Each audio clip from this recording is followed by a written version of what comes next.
कसं काय पुणेकर, कसे आहात सगळे? आज आपण चाललो आहोत हार्मनी इको स्टेला, जे की लोकेटेड आहे पुण्यापासून 45 किलोमीटरवर करंडी या शहरामध्ये. पूर्ण इको स्टे जो आहे तो निसर्गाच्या सानिध्यात स्थगित आहे, त्यामुळे तुम्हाला फुल गावाकडची वाईब येणार आहे. प्लस तिथलं जेवणही ऑथेंटिक आहे, घरात बनवतो तसंच. टेस्टही 10/10.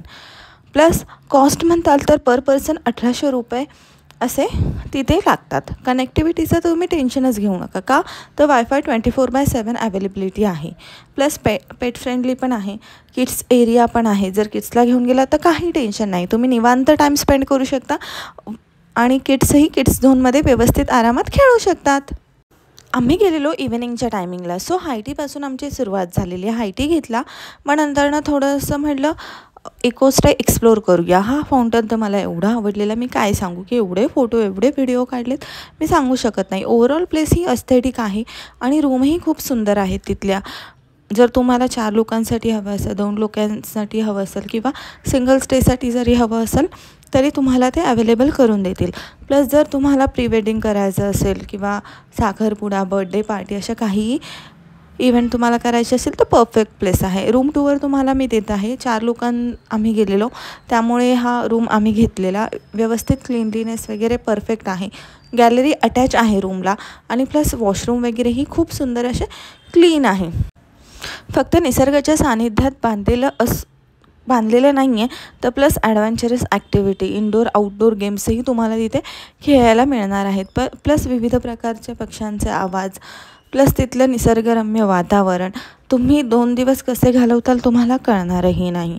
मीही घाईघाईच्या जीवनातून थोडासा वेळ काढून गेलते, कारण म्हटलं रोज निवांत असं भेटायला किंवा राहायला मिळत नाही. आणि इव्हिनिंगचा वाईब तर तुम्ही बघू शकता. वर चांदोमामा आणि खाली मी निवांत अशी बसलेली, सुंदर असा वाईब येत होता. तसंच म्हटलं एक तुम्हाला स्टोरी टेलिंग करणं तर बनतंच ना. माझी ना एक मैत्रीण आहे, ती ना फार आळशी आहे. मी तिला 4 वेळा सांगते की असं राहत नको जाऊस, असं राहत जा, छान दिसशील, तू वर्कआउट करत जा, सारखी आजारी पडतेस, मग असं नको करत जाऊ, तसं नको करत जाऊ. ऑलमोस्ट गेले ना वर्ष झाले मी तिला सांगते, पण ती ऐकण्याच्या झोनमध्येच नाही आहे.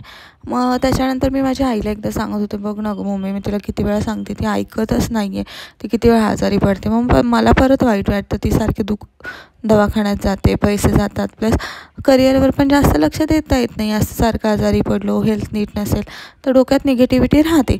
तर मम्मी मला काय बोलली, की तिला तेवढं सांगण्यापेक्षा तू स्वतःवर का नाही लक्ष देत? तुझं स्वतःवर दिलं तर तू स्वतःचं हेल्थ, स्वतःचं करिअर, स्वतःची पॉझिटिव्हिटी गॅदर करून अजून पुढे जाऊ शकते. तसं मम्मी बोलली ते पण बरोबर आहे. कारण आताच मध्येच फ्रेंडशिप डे झाला होता, त्यामुळे मला ही स्टोरी आठवली की 4 वेळा एखाद्याच्या मागे लागून जर तो ऐकत नसेल, तिथं टाईम वेस्ट करण्यापेक्षा स्वतःवर टाईम इन्व्हेस्ट केलेला कधीही चांगला. So this is the short story जी मला तुम्हाला सांगायची होती फ्रेंडशिप डे गेलता त्यामुळे. आणि ना आयुष्य मला वाटतं असंच काहीतरी आहे. 4 लोकांना सांगत बसण्यापेक्षा ते स्वतःवर ॲप्लिकेबल केलेलं कधीही चांगलं असतं, कारण स्वतःवर टाईम लावलेला, इन्व्हेस्ट केलेला कधीही वाया जात नाही. सो तिथे आम्ही थोड्याशा रीलही केल्या. तर आता गणपती येत आहेत, साफसफाई वगैरे तर चालू झालेलीच आहे. पण म्हटलं चिक्क मोत्याची माळ होती ग 30 तोळ्याची ग, हे माझं फेवरेट सॉन्ग आहे गणपतीमधलं आणि सध्या ट्रेंडिंगला आहे. म्हटलं रील तर बनवून घ्यावीच ना. सो ओव्हरऑल आमचा स्टे असा होता. जाताना काही मोमेंट तिथं घालवले, रिटर्न ह्या पाळण्यावर बसले. माझा फेवरेट स्पॉट होता असं म्हणालात तरी चालेल. त्याच्यानंतर एक छोटासा धबधबा होता शेतामध्ये, त्यांनी तो केलेला आहे तळ्याच्या पाण्यापासून. तो ड्रेस वगैरे चेंज करून तिथे जाईल म्हणलं. जाताना ॲडव्हेंचरस ॲक्टिव्हिटीचा शूटही घ्यायचा होता, की कसं आहे, किती टाईम वगैरे देतात. तुम्हाला 2-3 राऊंड एका ॲक्टिव्हिटीसाठी करायचे असतील तरी ते अवेलेबल करून देतात. आणि माझी चुकी काय झाली माहिती का, एकतर शेतामध्ये तो धबधबा होता, त्यात मी मस्तपैकी हिल्स 1 पीस घालून गेले.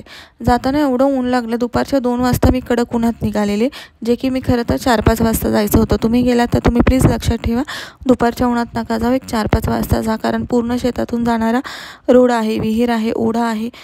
वातावरण खूप सुंदर आहे. 4-5ला जर गेलं असतं तर जरा जास्त अजून बेटर वाटलं असतं असं मला वाटतं, कारण मी जास्त वेळ थांबले नाही ऊन असल्यामुळे. छोटे पाण्यात मासे, खेकडे वगैरे तिथं पाहायला मिळाले. आणि काय माहीत पाण्याचे प्लेसेस मला जाम आवडतात, असं वेगळी वाईब देतं असं म्हणालं तरी चालेल. नंतर ना थोडेसे तिथे फोटो वगैरे क्लिक्स केले. दुपारी जेवण करून 4 वाजताचं आमचं चेकआउट होतं. सो इथेही जास्त वेळ थांबले नाही, पटकन असं आवरून घेतलेलं आहे. इथून परत रूमवर जायला एक 10 ते 15 मिनटं लागलेले आहेत. वॉक इन डिस्टन्स बरंच होतं. आणि जेवणामध्ये तिथे व्हेज आणि नॉनव्हेज असे दोन्ही ऑप्शन्स अवेलेबल आहेत. नंतर ना थोडी निशाणाबाजी केली. तुम्ही कधी असं इको स्टे केले आहे तर कमेंटमध्ये नक्की कळवा. आज पुरतं एवढंच. व्लॉग आवडला असेल तर लाईक, शेअर, सबस्क्राईब करायला अजिबात विसरू नका. वेगवेगळे अजून मी व्लॉग घेऊन येणार आहेत वेगवेगळ्या प्लेसेसचे, त्यामुळे सबस्क्राईब आठवणीने करा. भेटूया लवकरच. बाय.